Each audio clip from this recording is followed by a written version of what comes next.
nothing to talk about. I know that you have your doubts. Made my plans and I'm leaving soon, but I won't say goodbye to you. If you're here to change my mind, it won't work.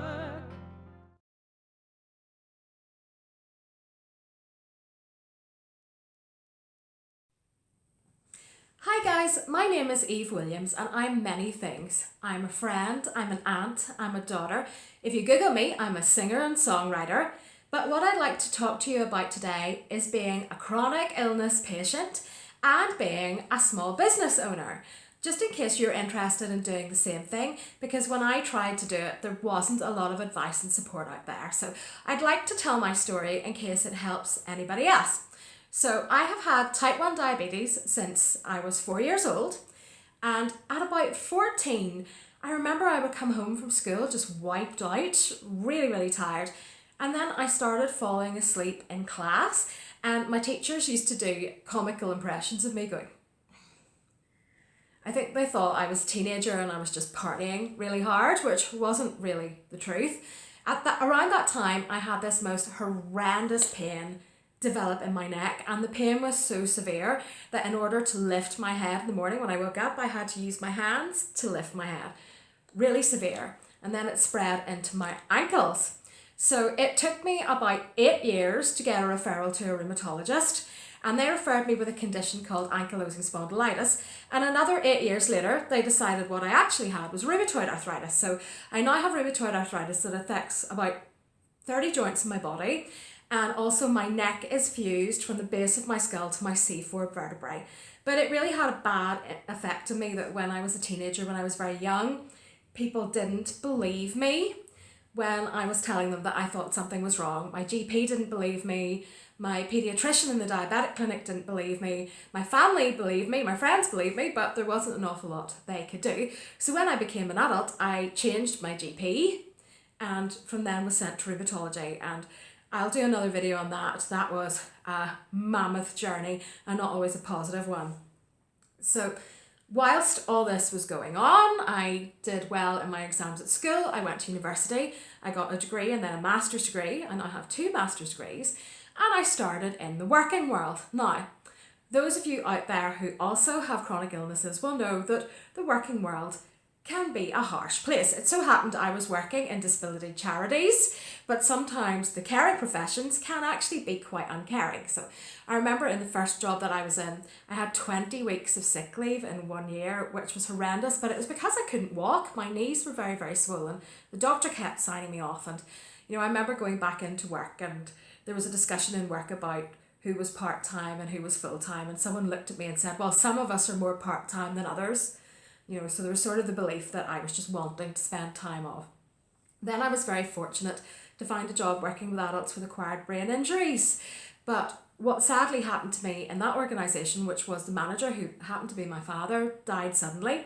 And then I had another brilliant manager. Like, I had major surgery on my elbow, and he allowed me to work from home for quite some time after it and changed my duties so that I didn't lose a lot of income. He was lovely.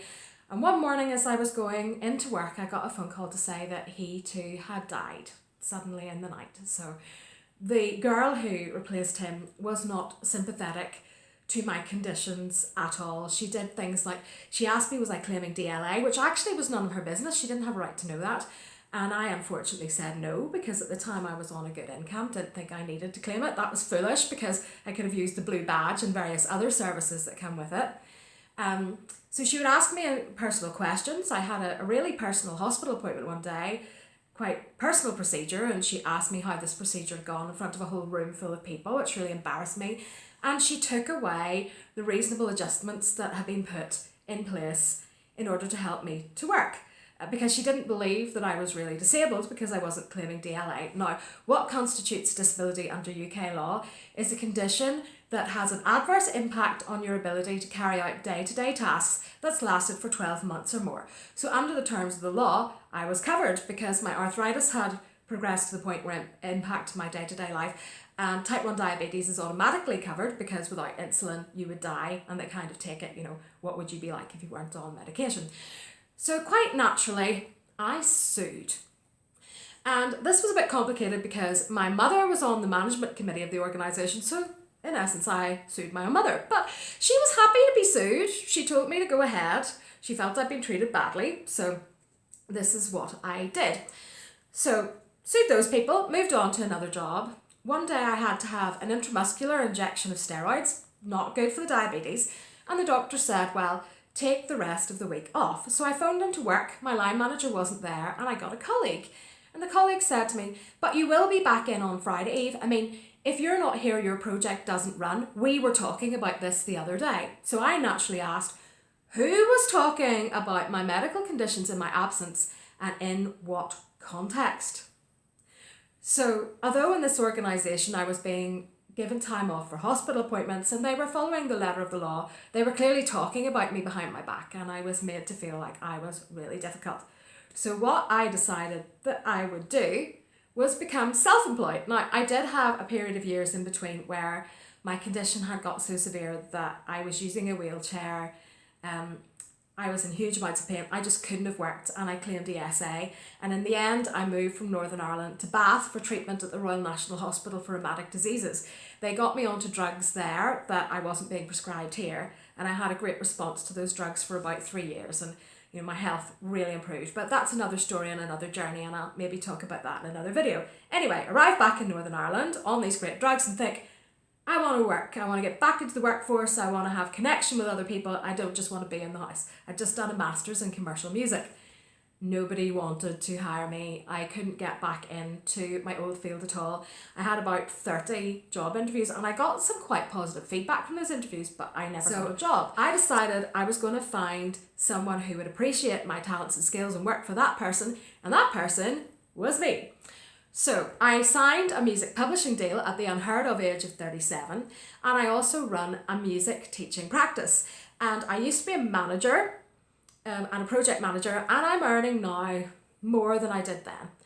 But it was a very, very scary decision to do this, because the night that I phoned in to the DHSS to say I was going to stop claiming ESA, I actually lumped in diazepam that night because I thought, what have I done? So if you're interested in doing this, I'd like to talk a little bit about the practicalities and how I managed to make this happen. So I'd like to talk a little bit about the practicalities of how I became self-employed, just in case you're interested in doing the same thing. So the problem that I faced was I started off by doing permitted work, and I was working in a music school, but the terms and conditions in those schools are not so great for self-employed music teachers. It just was easier to go out on my own and be able to set my own hours, and things would be a bit more flexible. But I was claiming ESA at the time, and you're only allowed to earn £104 a week and work 16 hours, or no, less than 16 hours. So really you can only really earn minimum wage with it set that way. And what you can't do is slowly increase your hours while decreasing the benefits. And with any kind of self-employment, it's going to build up gradually. It's not like being offered a salaried position where you're going to have 20 hours a week or 37 and a half hours a week. So my basic problem was, how can I make the jump? And the night that I did it, I actually took diazepam. When I phoned to say, yes, I'm coming off the ESA, I took some diazepam because I thought this is a huge decision, because ESA covers your national insurance contributions. There's a lot that it does for you, and I would have to build up those contributions again if I were to say have surgery or have a major flare of my condition. But I'll talk a little bit later on about how to manage concerns like that. So I consulted a lot of organisations for advice and help, but there was a lot of talk at the time of maybe tax credits being scrapped. No one really knew what was going to happen. But in the end, I went on to the government's tax credits calculator, which you can find online, and calculated that really there wouldn't be much of a difference between the ESA that I've been claiming and the tax credits that I would be entitled to. So when I came off ESA, I have to say, it wasn't a huge loss of income. I was really worried that I would end up totally broke. So I had built up a little bit of a client base by the time I came off, and I believed that I could continue to build it up. So I got some advice. Living in Northern Ireland, I got advice from an organisation called Invest NI, but I also found a great private business tutor who went over the fundamentals of starting up a business with me. An important part of that was the financial projections, because obviously you've got to know that, not only can you live, but that you can put money in a savings account to pay your tax at the end of the year. Very importantly, your national insurance contributions, and that you can save in case, in my case, I'm going to need to have my knees replaced at some point soon. There's going to be a recovery period from that. So I had to look at all those kind of things. So with help and support, I started running my own business. I was working my own hours, and it was amazing because I clock up about 30 hospital appointments in a year, not just review appointments, but MRI scans, CT scans, blood tests, all that kind of thing. So I could work my own hours, which was amazing. No one was making me feel like I was letting the side down if I went to my appointments. I had total freedom. I could time my hours around my condition because rheumatoid arthritis tends to be worse in the morning. You're stiff when you wake up. So I can decide I'm not going to start teaching till the afternoon and I work into the evening, and that suits me well. So generally there's an awful lot of reasons for people with chronic illnesses to consider self-employment. So the first thing that I did was that I got advice. The Citizens Advice Bureau do this little assessment of your finances to tell you whether you're better off working or on benefits. I knew that I really wanted to be working. My health had improved a bit so that I was able to work, and I just, didn't want to be sitting around the house. I wanted to have some kind of social contact. So in my case, it wasn't just about the money, but they will help you with that. I got advice from Disability Action. Unfortunately, sadly, their benefits advice service is no more, but there are still plenty of voluntary sector organisations that will give benefits advice. So it depends on your own condition. If you have rheumatoid arthritis, there's the National Rheumatoid Arthritis Society. If you have MS, there's various organisations for different ailments, for want of a better word, that will be able to advise you.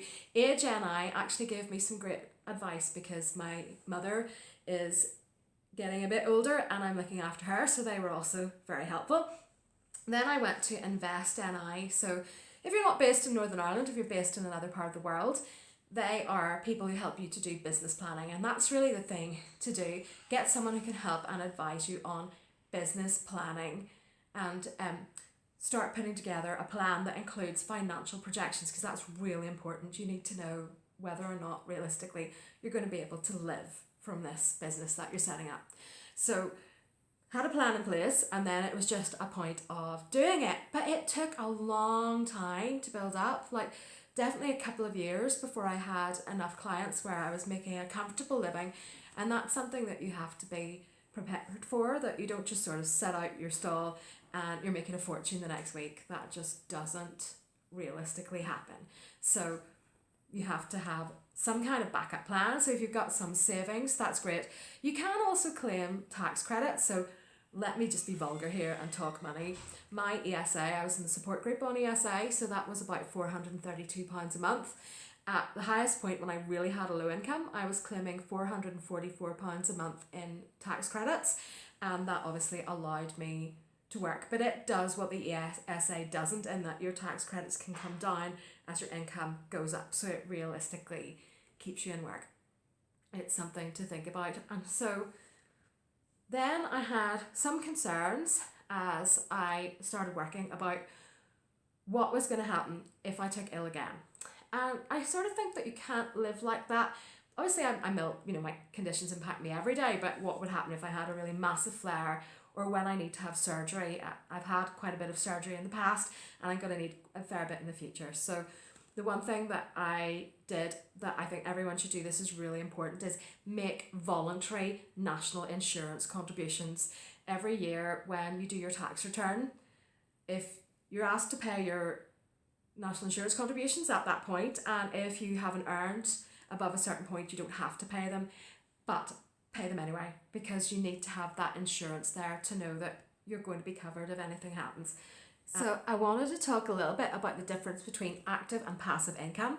Active income would be where I teach students, either in my own home or at further education colleges. I've taught in the local university, wherever I am.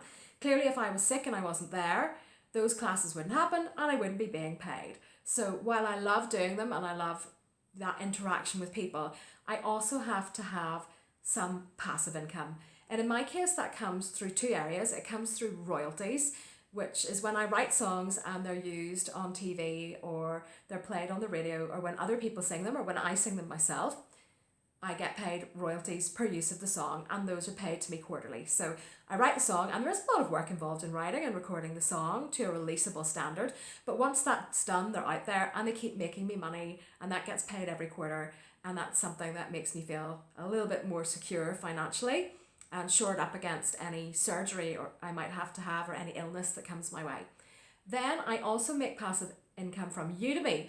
Now, Udemy is an amazing online platform for learning everything from dog grooming to Google Analytics. If you've never been on there, I really recommend you try it. So at the moment, I have 4 courses on Udemy. There's quite a lot of work in producing those courses because they're video courses. They have to be edited. But once they're online, they're selling away, and I get paid every month for courses being sold. So for me, that's great. That really shores up my income. At the moment, I've got courses on singing, songwriting, making a living from music, how to make money from music, and launching and running your own music teaching practice. So if you're interested in any of those areas, please check my courses out. So now I want to look at some of the questions that people have asked me about starting your own business if you have a chronic illness. So I got these from support groups that I'm a member of for rheumatoid arthritis and fibromyalgia, which I also have. And I've got them written here, so you'll excuse me if I occasionally look down at them. Okay, so the first question was, how does it affect health? So how do I physically feel working like this? Well, I think I feel a lot better than I would be in a standard 9-to-5 job, because rheumatoid arthritis is worse in the morning, and I can get up at a, time in the morning that suits me, take my drugs and wait for those drugs to kick in before I start the day, and I do the things I have to do. So because I can set my own routine, that really helps my health, especially with the diabetes. Eating regularly is a really important thing with controlling type 1 diabetes. The negative impact it might have on health is, when you're self-employed, when you don't work, you don't earn. So if I had a sick day and I had to cancel students, that would just be a loss of earnings. Or anytime I go on holiday, I'm not only paying to go on holiday, but there's also the loss of earnings. So that is a little bit of a drawback of it, because you can feel really rough and your joints can be really swollen, and you've just got to keep going. Although I try to plan things so that I have enough rest, that I don't push myself to the point where my joints go nuts. But I'm just the kind of person, when I'm into something, like if I'm recording a Udemy course and I'm really into the topic, I have to keep going and going and going until it's done. And I've had to really force myself to not do that, and to take proper rest, and to exercise, and to relax, and to do other things. But I would say generally the impact of self-employment on your health is definitely a positive one. Another reason it's positive is that you can go to all your hospital appointments without looking at your watch, worrying and go, oh, they'll be crossing work, people will be missing me, I'll be in trouble, this kind of thing. This doesn't happen. So you're just able to attend more appointments, which is another great benefit for your health. And the best benefit for your health is you're doing something you love. So that lifts your mood. It's really good for your mental health. It's good for your sense of well-being. Even if you don't do it for a living, that would be my one piece of advice to anyone living with a long-term condition, a chronic condition. Keep doing the things you love. It's just so important. Okay, next question. What would I do in a flare? So I think I've talked about that a bit before, that you need to find some kind of form of passive income. So Udemy I've talked about, I just love it for passive income, just within your own skill set. Is there some way that you can have income? Like, is there a product that you can sell, basically? Something that you can be selling on eBay or Amazon or from a website of your own, and that will just keep selling away while you're not feeling the best. And also, something that I haven't covered though about needs during a flare is you need people to help you realistically. You need your friends and family to be understanding. And if you're self-employed and working on your own, you can become a bit isolated. So you need to turn to other people for help and advice during that time, and maybe hand over the reins of your business just for a little while to somebody to help you out, somebody that you trust. That's another thing to think about, who might that person be in your life? Okay, another question here. Who is there for support? Well, I can only talk about my own part of the world when it comes to organisations, but the Citizens Advice Bureau were great for me. There's the National Rheumatoid Arthritis Society. There was Invest NI. So those kind of organisations that want to help people with chronic illnesses and disabilities, and those organisations that really want to help people start and grow their own businesses. And Google will probably bring up an awful lot of those groups in your area. And there's also support groups on Facebook. I'm a member of a couple of support groups for people with conditions like mine. They can be a great source of help and encouragement, because if you just post, I really want to start my own business, has anybody here done that? Is anybody here self-employed? What's working for you? What's not working for you? And, get chatting to people. That's also a brilliant thing to do. Incidentally, if you want to chat in the chat thread of this video and tell me about your experiences of being self-employed, or if you've got a business idea, you'd like to start up your own business and you just haven't launched it yet, I would really love to talk to you. I really would, because it's just an area that really excites me. It's so empowering. So those are the main questions that I was asked. I was actually asked those questions several times by different people. They're the questions that people are really concerned with. So I've told my story a bit in this video. I hope that it's helped you in some way, or that you maybe would consider taking your passion and something that's deep within your heart, something that you love, and making a bit of cash for it. And I know that sounds vulgar and wrong, but it just gives you so much. I am so pleased that I did it. It was the best decision I ever made. I love what I do now.